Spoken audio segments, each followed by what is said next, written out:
capítulo 7. Agora sim nós vamos abordar aí a outra parábola, o arrebatamento da igreja e a parábola das 10 virgens. Muito interessante, preste muita atenção. Alguns usam esta parábola como base bíblica para provar que o arrebatamento da igreja acontecerá antes da grande tribulação. Mas ao analisarmos apenas algumas partes fundamentais dessa parábola, vemos que ela corrobora muito mais ao pós-tribulacionismo do que ao pré-tribulacionismo. Diz assim: então o reino do céu será semelhante. Que latir. O cachorro tem que latir, tem que incomodar mesmo, é desgraça. Meu Deus. Meu Deus do céu.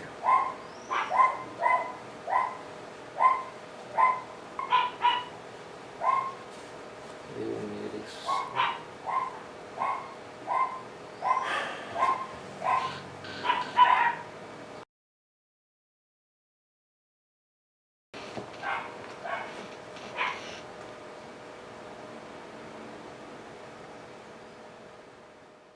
Então o reino dos céus será semelhante a 10 virgens que, tomando as suas lâmpadas, saíram a encontrar-se com o noivo. 5 dentre elas eram nécias, e 5 prudentes. As nécias, ao tomarem as suas lâmpadas, não levaram azeite consigo. No entanto, as prudentes, além das lâmpadas, levaram azeite nas vasilhas. E tardando o noivo, foram todas tomadas de sono e adormeceram. Mas à meia-noite ouviu-se um grito: eis o noivo! Saí ao seu encontro. Então se levantaram todas aquelas virgens e prepararam as suas lâmpadas.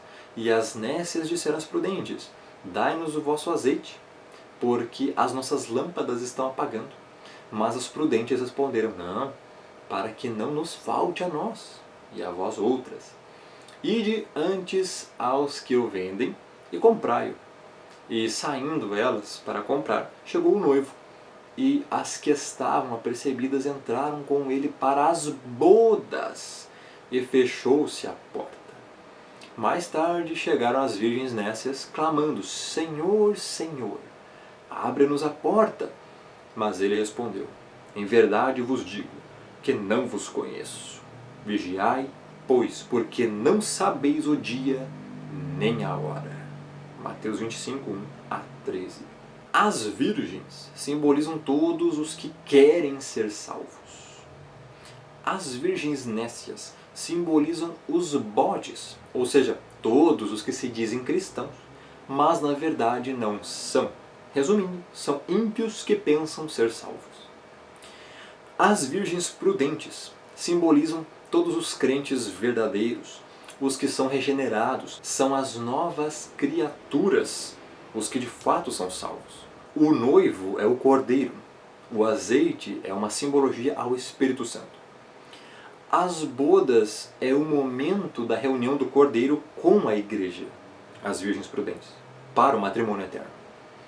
A porta é a salvação.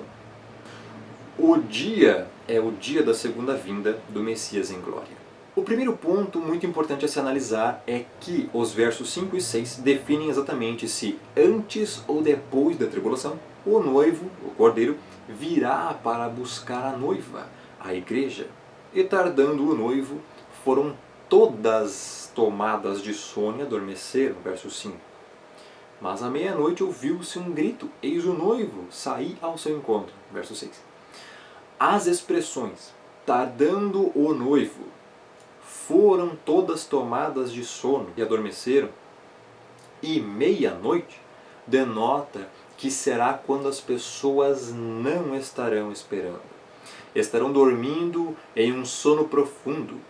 Isto implica em entender que será no final da grande tribulação e não antes e nem durante, pois, como já vimos anteriormente, será durante a grande tribulação que o mundo estará vivendo em indiferença, preocupados com os cuidados da vida, em comer e beber, e despreocupados com as coisas do Criador, não dando importância para as coisas eternas, mas para as materiais e passageiras. Tanto escrituristicamente quanto racionalmente, é muito mais coerente compreender que a expressão meia-noite no referente ao retorno do Messias não significa que será um evento secreto, invisível, que só os salvos verão, como sustenta alguns pré-tribulacionistas, mas sim, com toda certeza, que será num momento em que o evento se dará quando não estiverem esperando, no final da grande tribulação, como sustenta o pós-tribulacionismo.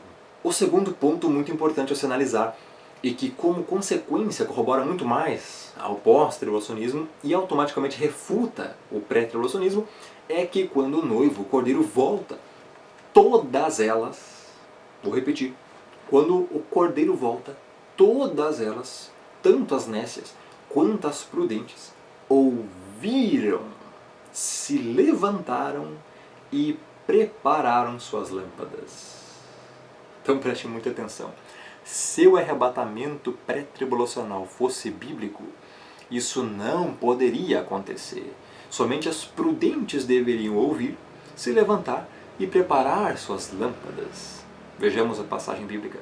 Mas à meia-noite ouviu-se um grito, eis o noivo, saía ao seu encontro. Então se levantaram poucas, algumas, as prudentes? Não, se levantaram todas aquelas virgens e prepararam as suas lâmpadas. Mateus 25, 6 e 7. Se todas, ou seja, ímpios e justos, nécias e prudentes, ouviram para encontrar o noivo, o arrebatamento já não pode ser secreto, e nem que só os salvos verão. E ouvirão o Messias voltar, como sustenta o pré-tribulacionismo.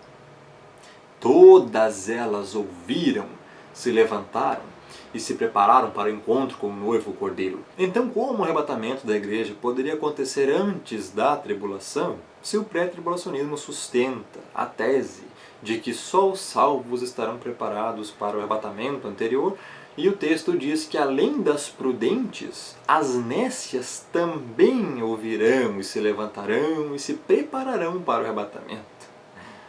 A interpretação é muito clara e simples quando tiramos de nossas mentes a ótica e premissa pré-tribulacionista e colocamos a ótica pós-tribulacionista.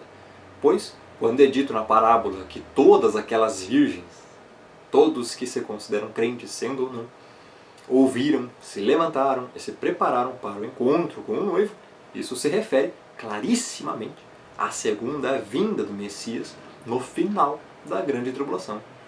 Agora veja essas ligações fantásticas. Mas à meia-noite ouviu-se um grito, eis o noivo, saía ao seu encontro. Verso 6. Conforme diz Mateus 24, 30. Então aparecerá no céu o sinal do Filho do Homem. Eis o noivo. Todos os povos da terra, as virgens nécias, se lamentarão e verão o Filho do Homem vindo sobre as nuvens do céu, com poder e muita glória. E ele enviará os seus anjos com grande clangor de trombeta, os quais ajuntarão os seus escolhidos, as virgens prudentes.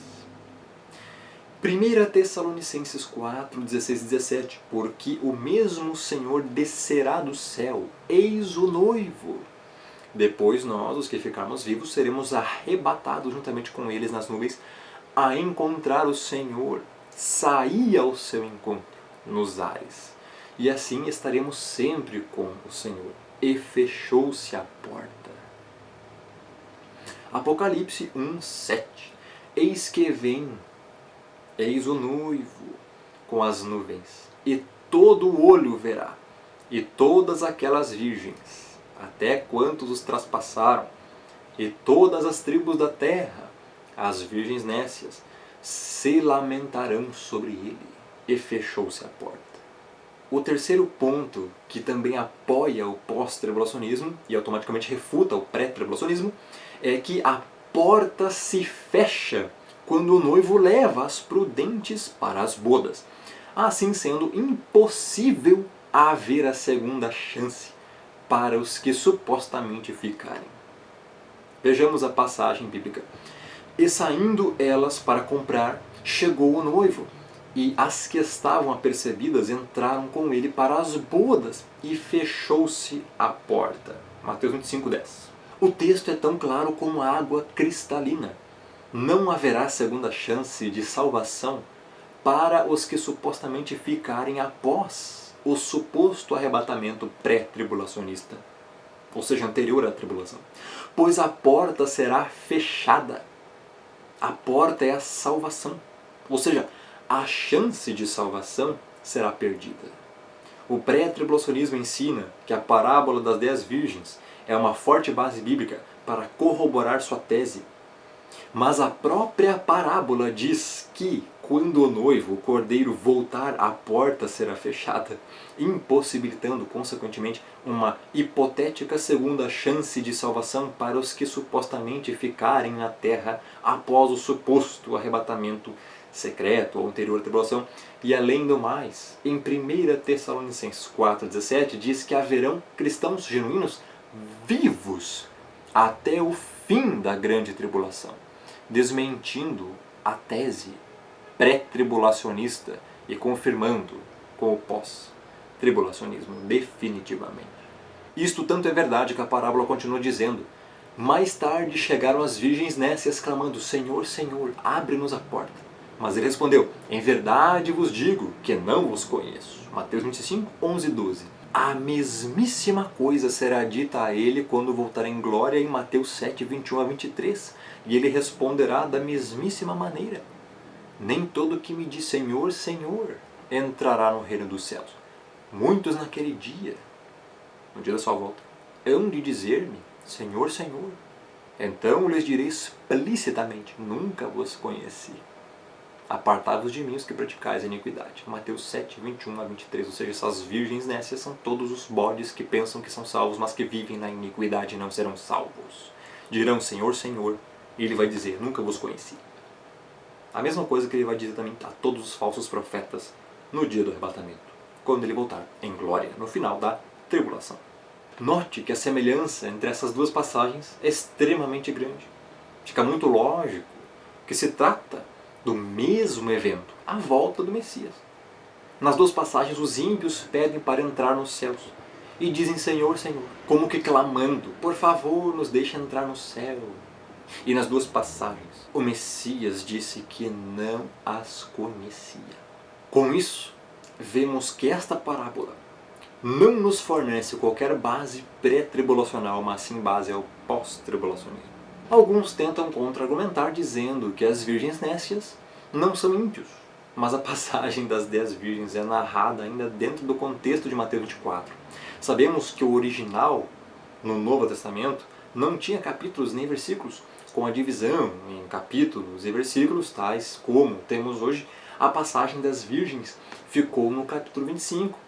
Ela é uma, dentre outras ilustrações usadas pelo Senhor para contrastar os salvos dos perdidos. Assim, o Senhor usou de antítese para nos trazer um ensinamento usando as figuras. Aqueles que serão levados no final da grande tribulação, os que serão salvos. Mateus 24, 40. O servo prudente e o servo mau. Mateus 24, 45 a 51. E continuando no capítulo 25, as virgens nécias e as virgens prudentes, até o verso 12. O servo fiel e o servo inútil, do verso 14 ao 30. As ovelhas e os bodes, do verso 31 ao 46. Querer arrancar uma passagem dessas do seu contexto e querer dar um significado diferente daquele que o Senhor quis dar, só levará o leitor para o entendimento equivocado da questão. Diante de todo o contexto, não resta dúvidas: as virgens nécias eram ímpios. Ímpios que vão em templos ou que estão fora de templos, mas que vivem na iniquidade. Não serão salvos, nunca foram, mas pensam que são salvos. Pensarão que serão arrebatados. Pedirão ao Senhor, mas não serão. Tanto isso é verdade que as nécias disseram: Senhor, Senhor, abre-nos a porta. E o próprio Messias afirma: não vos conheço. O verbo conhecer, em grego koine, é eido.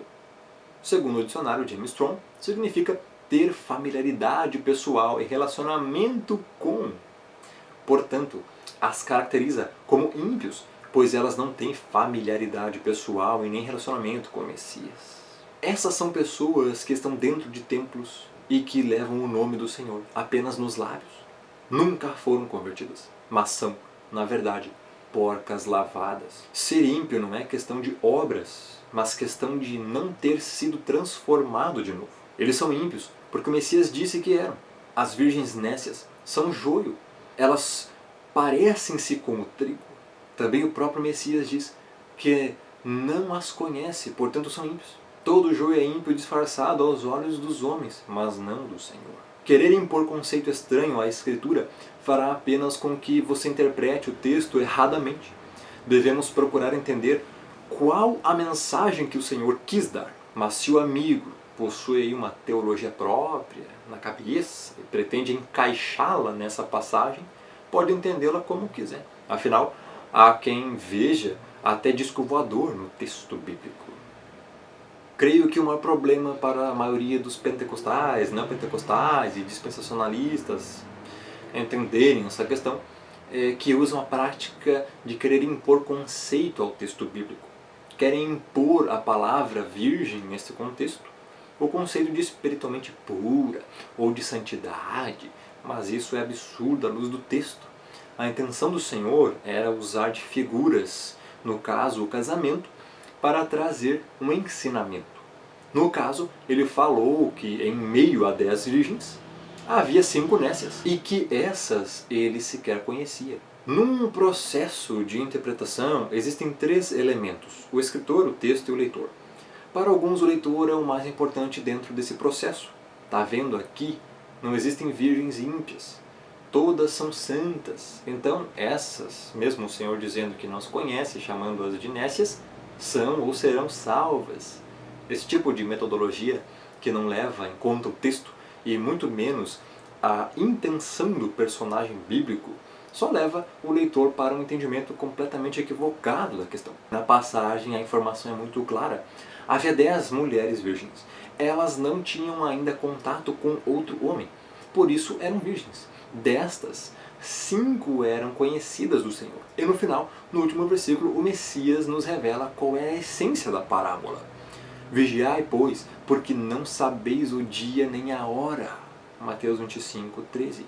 Incontestavelmente, ele nos exorta a vigiarmos, porque nós não teremos como saber nem o dia nem a hora que ele voltará, devido ao estado que o mundo se encontrará no período tribulacional. Sem Bíblias, sem pregações teocêntricas, sem cultos racionais, uma perseguição implacável à Igreja do Senhor.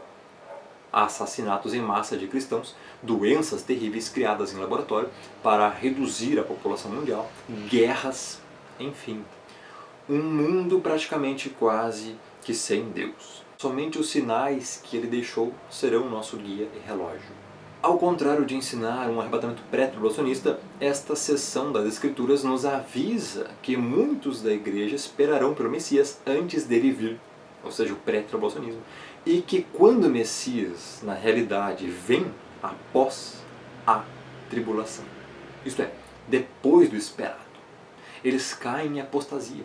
Os pré-tribulacionistas têm sido enganados dentro do cristianismo de que a Bíblia ensina que o Messias os resgatará da tribulação antes da mesma acontecer. Quando a tribulação chegar e eles perceberem que isso não ocorreu, muitos perderão a fé e acharão que o Eterno desistiu deles e por isso não foram arrebatados. Ou ainda pior, que as Escrituras mentiram. Ou seja, a decepção deles os fará se desviarem, cairão no sono da apostasia. Esse é o gravíssimo perigo da interpretação pré-tribulacionista e por isso que eu disse logo no primeiro vídeo da série que o pré-tribulacionismo é uma doutrina de paz e segurança, entre aspas, que pode futuramente vir a destruir a fé de muitos, comprometendo assim a salvação dos mesmos.